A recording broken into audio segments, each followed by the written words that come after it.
Welcome back to the deep dive. Today, we've got a mountain of source material in front of us. I mean, it spans millennia. We're Yeah, talking Genesis commentary, systematic theology texts, church decrees like the Council of Trent, even modern encyclicals. we do. And we're focusing all of that intellectual firepower on one single subject, marriage. A subject that is, to put it mildly, increasingly contested. Oh, absolutely. And it's not just, contested in the public square. Within theology itself, our sources insist this is a doctrine that commands immediate, almost existential urgency. Existential urgency. I like that. So we're being told we can't treat marriage as just a social contract. Or a biological accident. No. The mission here is to treat it as a divine institution. We have to reclaim its meaning by uncovering this is the language the sources use, its ontological status, ethical boundaries, and sacramental significance. So that's our mission for this deep dive. We're running a systematic synthesis to get back to the Creator's original blueprint. We're going beyond the how of marriage, the ceremonies, the legal stuff, and we're focusing on the why. Exactly. The why. What is the deep theological purpose this union is supposed to serve, and the whole grand scheme of creation and redemption? Okay, so to really do a deep dive like this, we've got to do two things at once, right? That's right. Two complex movements at the same time. First, we have to trace what our sources call the historical redemptive trajectory. A narrative arc. The biblical narrative arc, precisely. From the pristine innocence of Eden through all the prophetic dramas of betrayal and reconciliation, and all the way to that great wedding feast at the end of time. And the second movement. That would be the systematic synthesis. So we'll be comparing how the major traditions, Catholic, Eastern Orthodox, Protestant, how they've all codified, categorized, and interpreted this institution over the last 2,000 years. Especially when things go wrong. Yes, especially when dealing with failure, divorce, and the whole purpose of the conjugal act itself. Okay, so before we jump into Genesis, is there one single overarching claim about marriage that you see binding all these diverse sources together? There is, and it's overwhelmingly clear. It's that marriage is the primary theological metaphor used by the Creator to reveal his own covenantal nature to us. A metaphor. So it's a living drama. A living drama. It's an institution designed to be this visible, enacted story right here on earth that tells a cosmic story about God's fidelity and his commitment to his people. That immediately frames it as something universal, not just for the Christian church, but for all of humanity, which brings us to this crucial groundwork. The idea of a creation ordinance. That's the starting point. When theologians categorize marriage, they almost always define it as a creation ordinance. And what that means is that it's rooted in the story of Genesis 1 and 2. It was instituted at the moment of creation. Not at the moment of Israel's redemption or the church's formation. Exactly. And that has huge implications for its scope. So what does that imply then? It means it's fundamentally binding on all humanity, universally. Regardless of belief or culture. It's what distinguishes it from, say, New Covenant ordinances like baptism or the Lord's Supper, which are specific to believers. So its very definition, its structure and purpose, can't just be redefined by us. That's the argument. Its ontological status precedes, and therefore binds, all the human laws that come after it. Okay, that gives the institution some serious theological weight right out of the gate. Let's jump straight into Genesis and unpack that ontological status. All right, let's get into this creation narrative, starting with the imago Dei, the image of God. Genesis 1.2627, it says, humanity is made in God's image, and then immediately, right after that, it specifies male and female, he created them. And that juxtaposition, that pairing, might be one of the most profound theological statements in the whole Bible. What's fascinating is the systematic agreement that the image of God, the imago Dei, isn't fully reflected just in an isolated individual. Even though the individual has dignity, of course. Of course. But the fullness of the image is seen in what the sources call the relational plurality of male and female. So this challenges those old views that the image is just about our function. Like having dominion, for example. Right, having dominion over the earth. Or that it's just about some substance we possess. Like intellect or reason. Exactly. Yeah. Here, the relationship itself becomes the image. Precisely. The human capacity for relationship, for this unity and difference, is absolutely central. And to really get this nuance, a lot of our sources point to the massive influence of the theologian Karl Barth. Okay. Barth argued, pretty brilliantly, that the internal differentiation of humanity into male and female reflects, analogically, the internal differentiation of the triune God. Whoa. Okay, let's stop there for a second. That is dense. So you're saying the fact that we are created, male and female, is meant to be a picture of the Trinity, Father, Son, and Holy Spirit. In a sense, yes. That God is inherently relational, right? Father, Son, Spirit. He exists in this eternal unity within diversity. So he created humans, meant to image him, in a fundamentally relational pairing. The capacity for covenant, then? That's the core quality.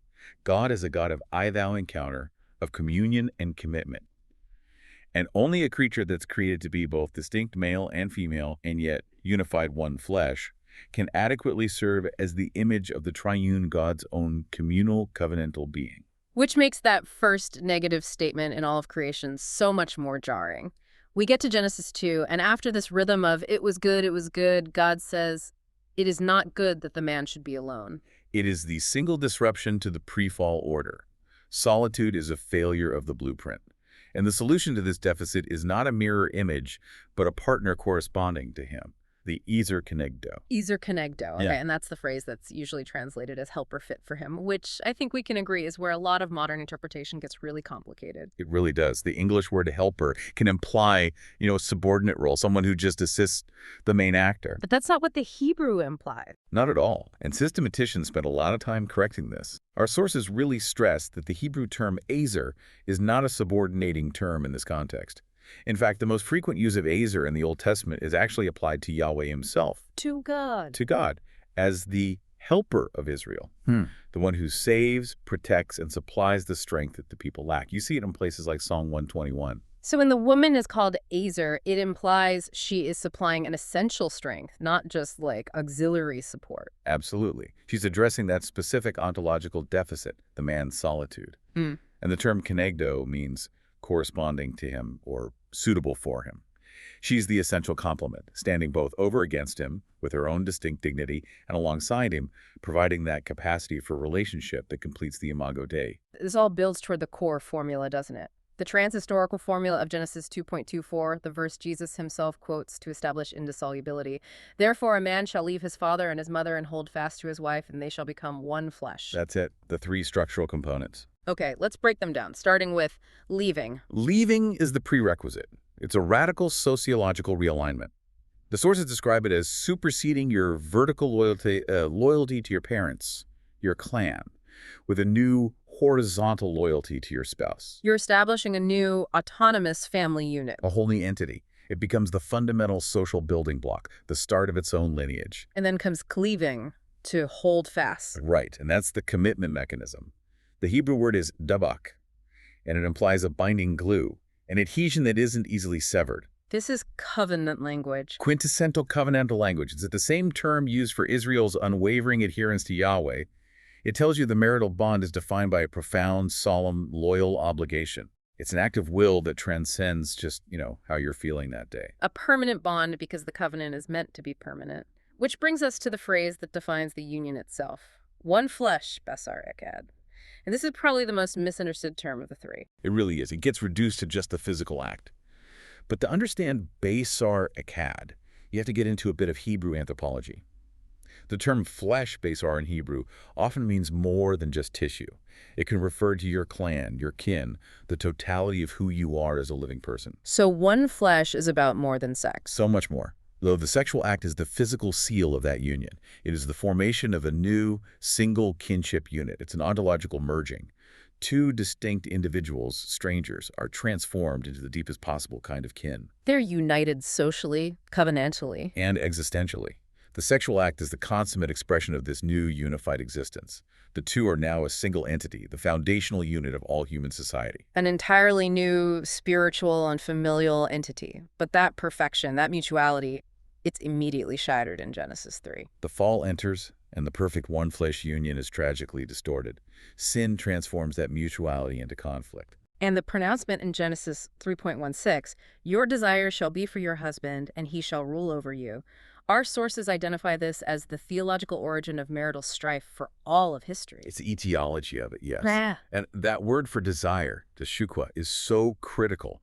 Our sources make a very strong case that this cannot be read as, romantic longing. Right, because of its other usage in Genesis. Exactly. To get the theological meaning, you have to look at its only other use in the early chapters of Genesis, which is in Genesis 4.7.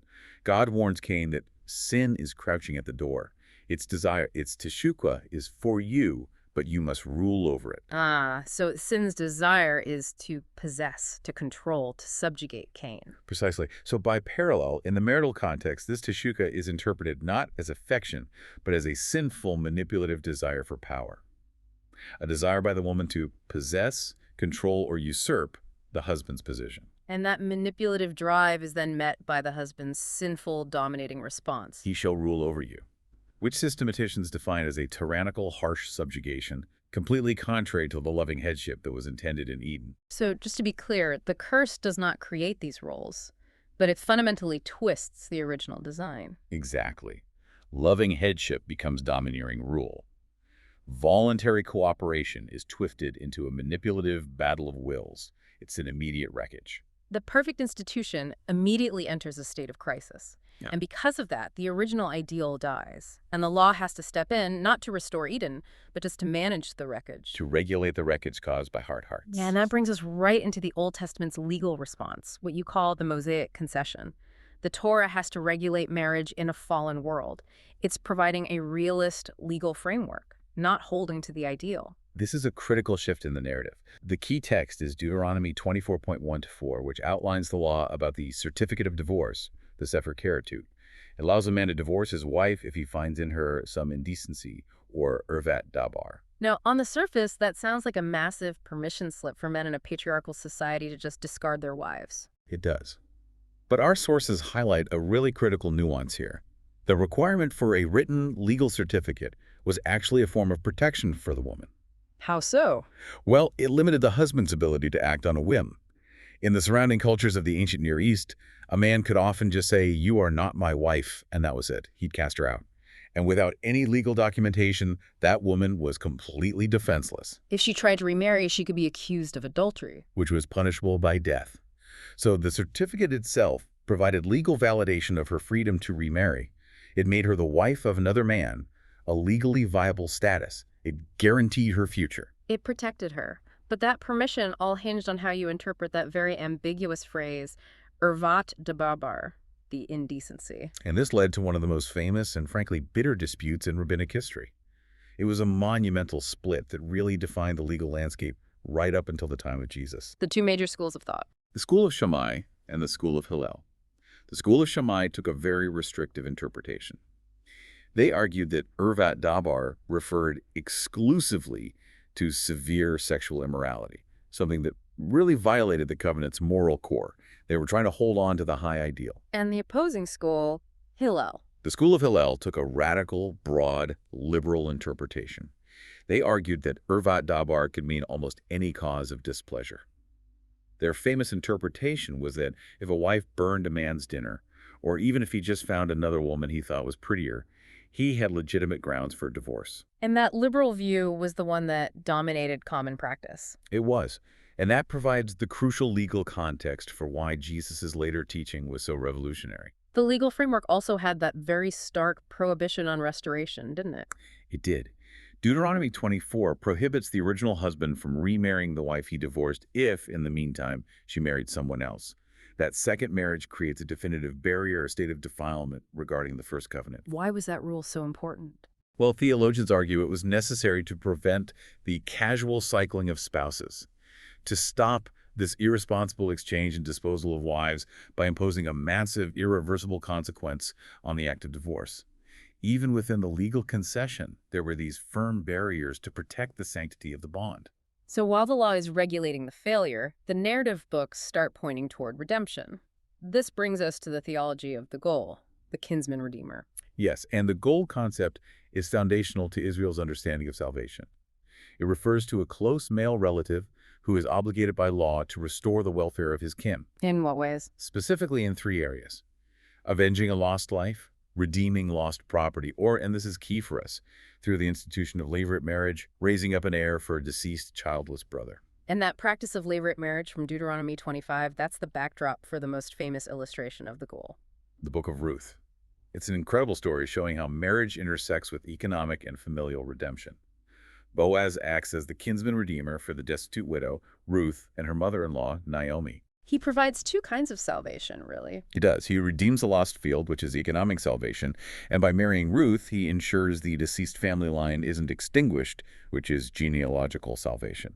So the marriage in Ruth is less about what we'd call romantic love and more about covenantal necessity. It's a deeply committed act of self-sacrifice and continuity, and it highlights that biblical marriage, under the Old Testament law, often prioritized covenant continuity and family survival over romantic individualism. And theologically, the Goel is a type of Christ. A potent, clear type of Christ.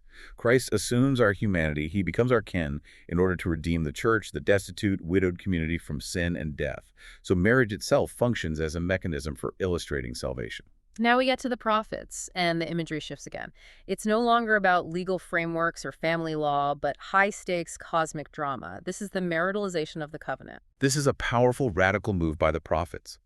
By framing God's relationship with Israel as a marriage, idolatry immediately transforms from a mere contract violation into the ultimate betrayal, adultery, and whoredom. The covenant demands absolute, exclusive fidelity. Like a wife to her husband. It perfectly mirrors the exclusivity of monotheism. And the prophet Hosea is commanded to live out this shocking, painful drama in his own life. He is. He's commanded to marry Gomer, a wife of whoredom, to enact the very nature of God's agonizing relationship with unfaithful Israel. The theological depth here is just profound. God isn't just a distant, offended king. He's a wounded, grieving lover. A wounded lover who endures constant betrayal, yet still actively pursues reconciliation and redemption. Even the names of the children, Lo Ruhama, No Mercy, and Lo Ami, not my people, they signify the broken covenant. But then there's this dramatic promise of a renewed, faithful betrothal. It must have been shocking for the original audience to see God portrayed in such emotionally vulnerable terms. It was an incredible subversion of typical divine imagery. But some prophets, like Ezekiel, use even more graphic imagery to drive the point home. Right. Ezekiel chapter 16 and 23 are notorious for their violent and explicit language. They are brutally graphic. Ezekiel depicts Israel as an abandoned foundling girl, whom Yahweh raises to wealth and royalty, and who then uses those very gifts to commit indiscriminate prostitution with foreign nations and their gods. What's the goal of such shocking imagery? The goal is to underscore the extremity of spiritual adultery, to inflict pain and force repentance by emphasizing just how profound and intimate the betrayal really was. And all this sets up the impossible paradox that Jeremiah introduces, a paradox that can only be resolved by grace. Yes, Jeremiah 3.1 addresses the legal dilemma head-on. The law in Deuteronomy 24 explicitly bars a man from remarrying a divorced wife if she married someone else. She is defiled. But Yahweh, the injured husband, transcends that. He does. He transcends this legal restriction by promising a new covenant. He invites faithless Israel to return, signaling that divine forgiveness will ultimately overcome the legal restrictions of the Mosaic law. This is the crucial foreshadowing of the New Testament. That sets the stage perfectly for Jesus, who has to navigate this tension between the Edenic ideal, the Mosaic concession, and the prophetic promise of restoration. And Jesus immediately raises the bar. He takes a theological sledgehammer to the prevailing legal interpretation of marriage.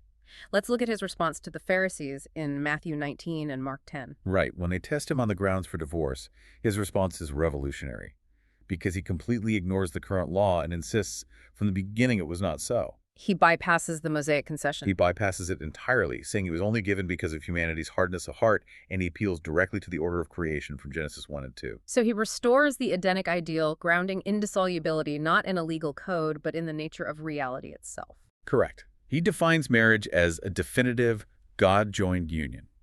He uses the Greek verb synzeuxin, which means to yoke together. His conclusion is absolute. What God has yoked together, humanity simply lacks the authority to separate. But this is where the controversy remains centuries later. The famous exception clause in Matthew 19.9, where Jesus seems to permit divorce on the ground of porneia. This one Greek word has launched 1,000 theological battles. Porneia is a broader term than, say, morkeia, which is just adultery.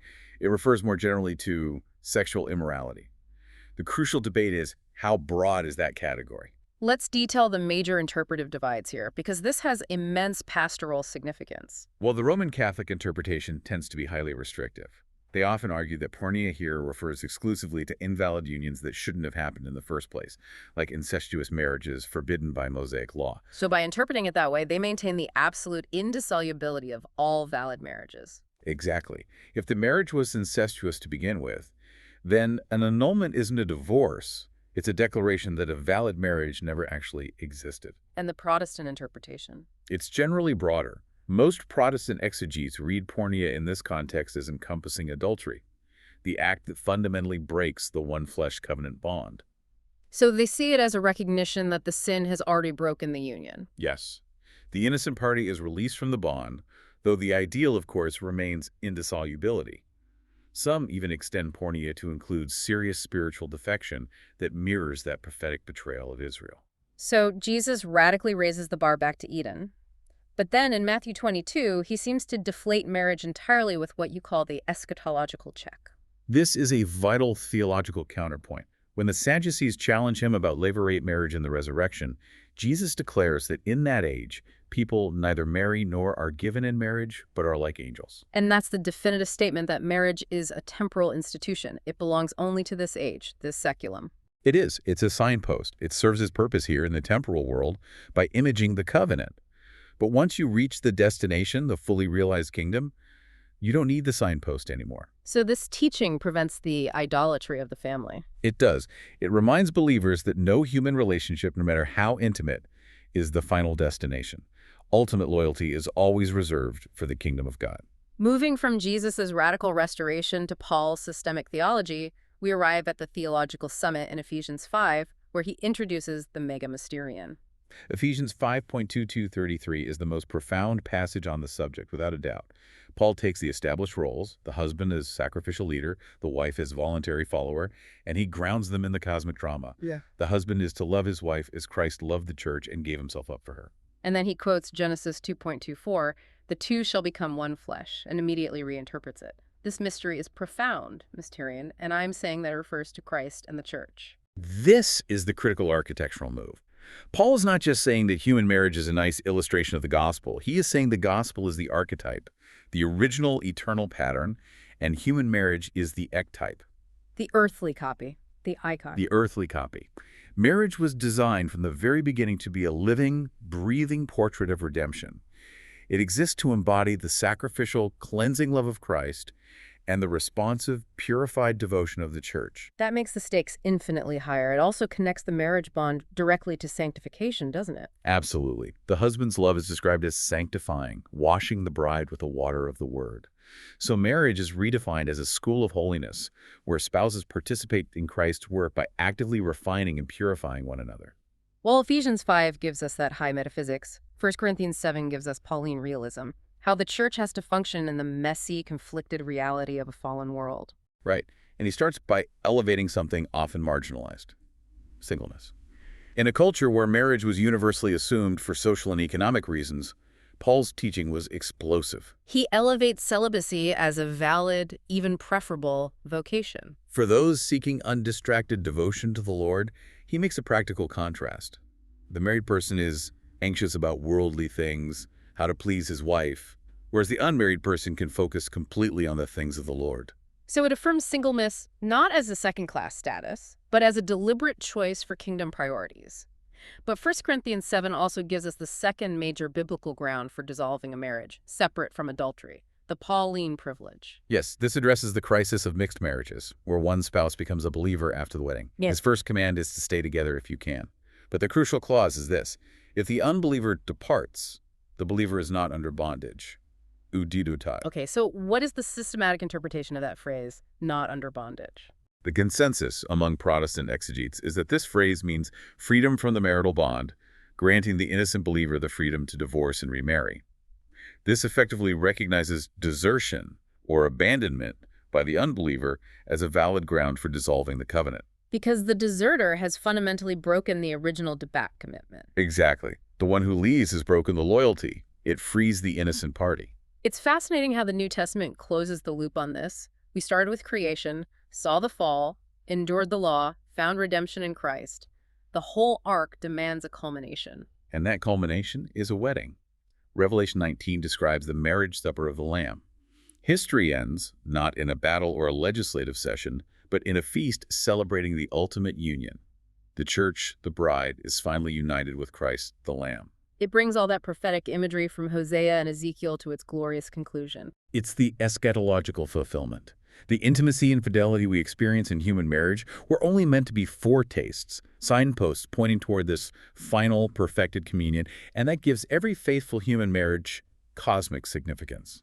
Now we shift from the biblical narrative to the systematic application.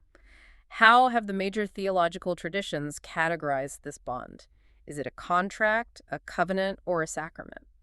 Well, modern theology across the board has almost universally rejected the contract model. A contract being temporary, dissolvable. Right, based on mutual benefit, dissolvable by consent. Instead, all major traditions affirm the covenant model, a solemn oath sworn before God, establishing permanent kinship and loyalty.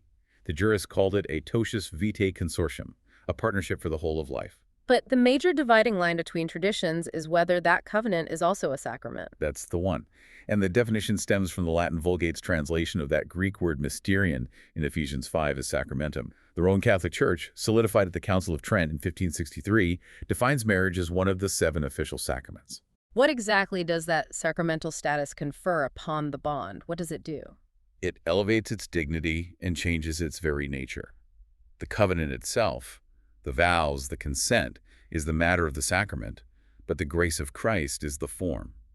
This means the sacrament confers specific, justifying grace to the spouses, enabling them to fulfill their duties. And it makes it absolutely indissoluble. Absolutely. Yeah. A valid, consummated, baptized marriage is unbreakable by any human power, including the church itself, because it reflects the permanent, unbreakable fidelity of Christ to his church.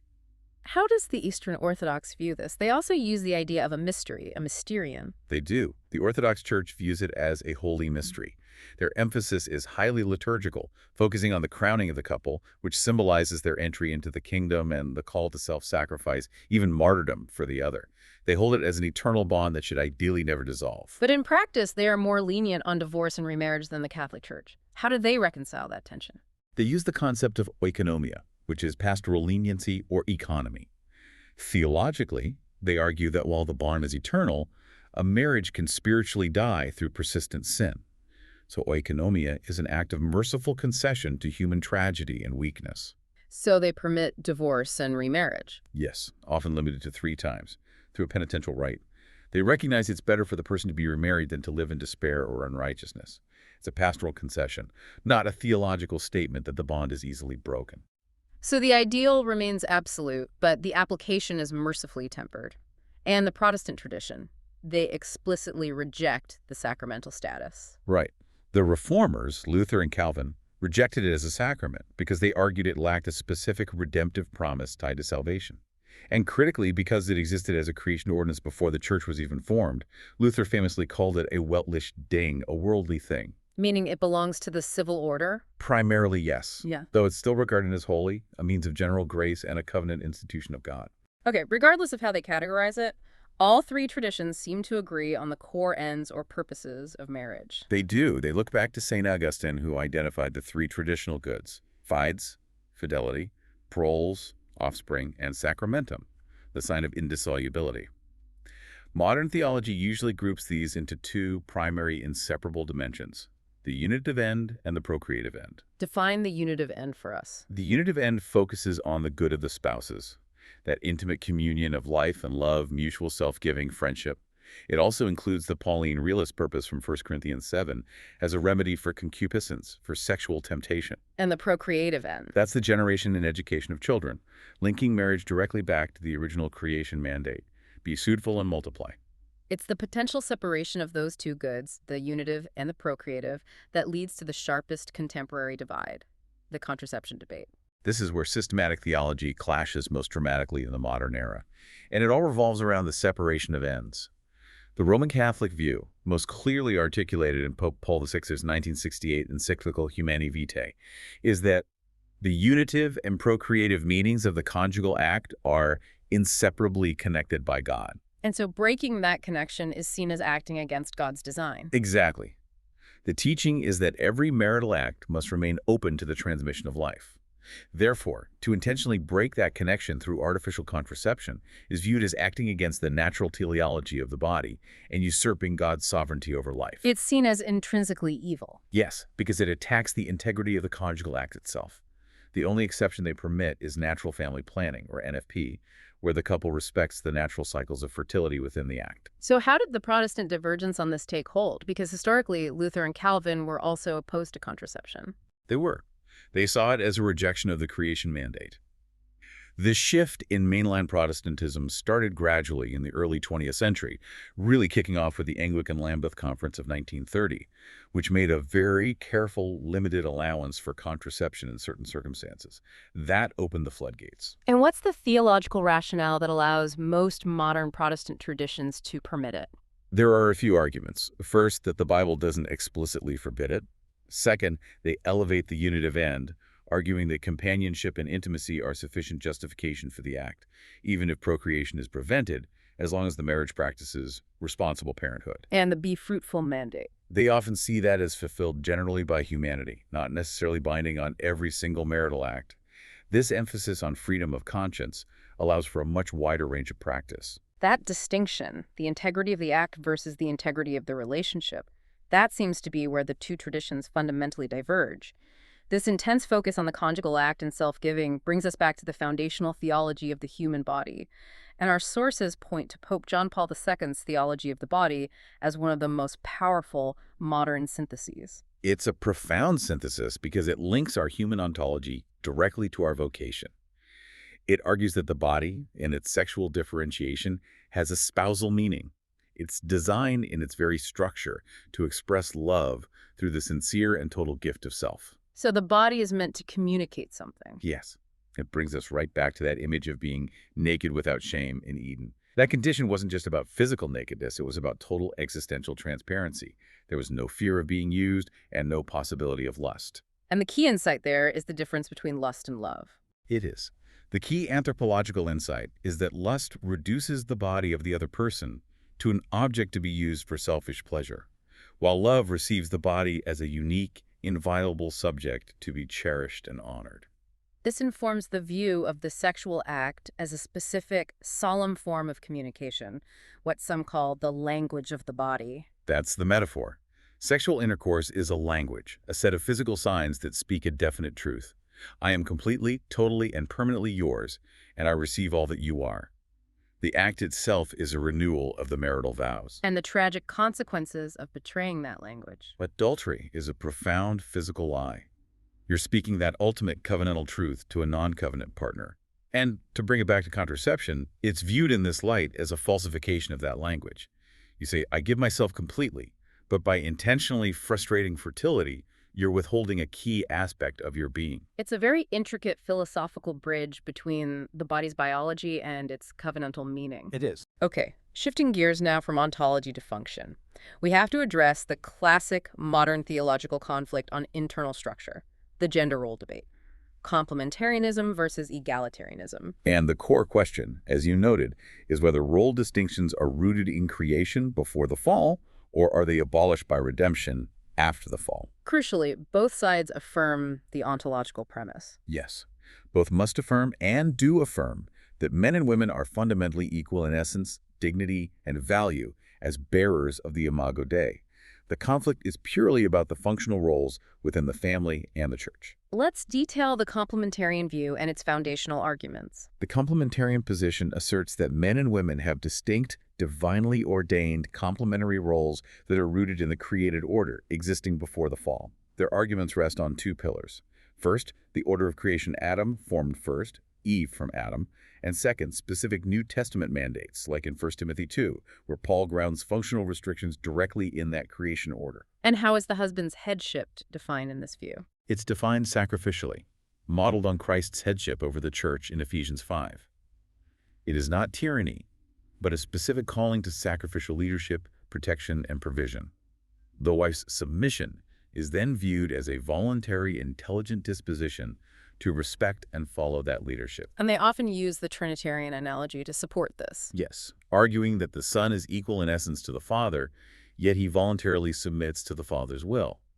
Therefore, functional submission does not imply ontological inferiority. Okay, so how does the egalitarian position counter this? Egalitarianism emphasizes the principle of absolute mutuality.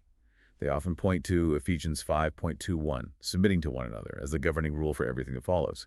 They argue that authority and leadership should be shared and distributed based on spiritual gifts and competence, not rigidly prescribed by gender. And their key argument for abolishing roles after the fall. Their central textual pillar is Galatians 3.28. There is neither Jew nor Greek, there is neither slave nor free, there is no male and female, for you are all one in Christ Jesus. They argue that redemption in Christ fundamentally reverses the hierarchy introduced by the curse in Genesis 3 and restores what they see as a pre-fall relationship of complete equality. And the debate over the Greek term kephale, head, is central here. It's the linguistic battleground. Egalitarians argue that kephale can mean source or origin rather than authority over. So when Paul says man is the head of the woman, they'd argue he means man is the source of the woman, as Eve came from Adam's side. It's clear that while they disagree profoundly on function, both sides ultimately agree on the metaphysical necessity of the difference itself, the otherness. That is the beautiful agreement.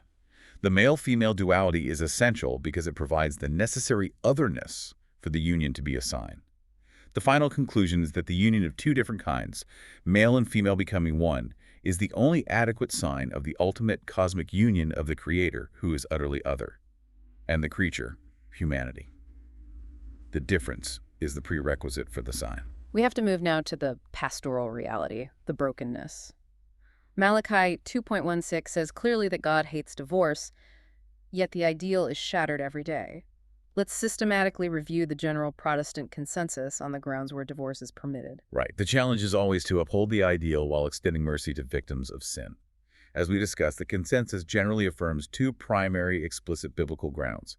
The first is adultery, or porneia, based on that exception clause in Matthew 19.9. This is seen as a radical breach of the sexual covenant. It destroys the one flesh bond. And releases the innocent spouse. The second ground is based on the Pauline privilege. Abandonment or desertion, rooted in 1 Corinthians 7.15. When an unbelieving spouse deliberately departs, the believer is not under bondage. The logic is that the innocent party is released from the bond when the covenant is intentionally and permanently dissolved by the deserter. And there's a third ground, a more contemporary extension, born out of the pastoral necessity of dealing with abuse. Yes, there's a developing consensus that severe abuse, physical, psychological, or emotional, constitutes a profound form of desertion. The argument is that the abuser has fundamentally abandoned the core covenantal obligations of protection and cherishing. By endangering the spouse, the abuser has left the marriage in every meaningful sense. And thereby released the victim from their obligations. It falls under the theological umbrella of desertion. How does the Roman Catholic position on absolute indissolubility navigate situations like abuse and betrayal since they reject divorce? They maintain the ideal. What God has joined, man cannot put asunder. But they do allow for civil separation for the sake of safety. It's often called separation while maintaining the bond. The spiritual bond remains intact. And that's where the concept of annulment comes in, which is so often confused with divorce. It is critical to distinguish them. An annulment, a decree of nullity, is a judicial declaration that a valid marriage never existed in the eyes of the church. It's not dissolving a valid marriage. It requires a defect in consent, capacity, or form at the time of the wedding. Like if one party never intended fidelity. Exactly. Or if a prior bond existed, it's a statement of historical fact, not a dissolution of an existing valid covenant. And let's just revisit the Eastern Orthodox position one last time, the one that uses oikonomia. They maintain the high ideal, but use the principle of oikonomia, pastoral leniency, to address tragedy. Their approach recognizes that a marriage can become a dead mystery, a shell of what was intended. In such cases, adultery, severe abuse, protracted absence, they permit divorce and subsequent remarriage. And that second marriage is done via a penitential rite. Yes, acknowledging that it is a concession to human failure, not an ideal, but necessary for the salvation and spiritual health of the individual. If marriage is a temporary sign, we have to conclude by validating the opposite vocation. Singleness, particularly Christian celibacy.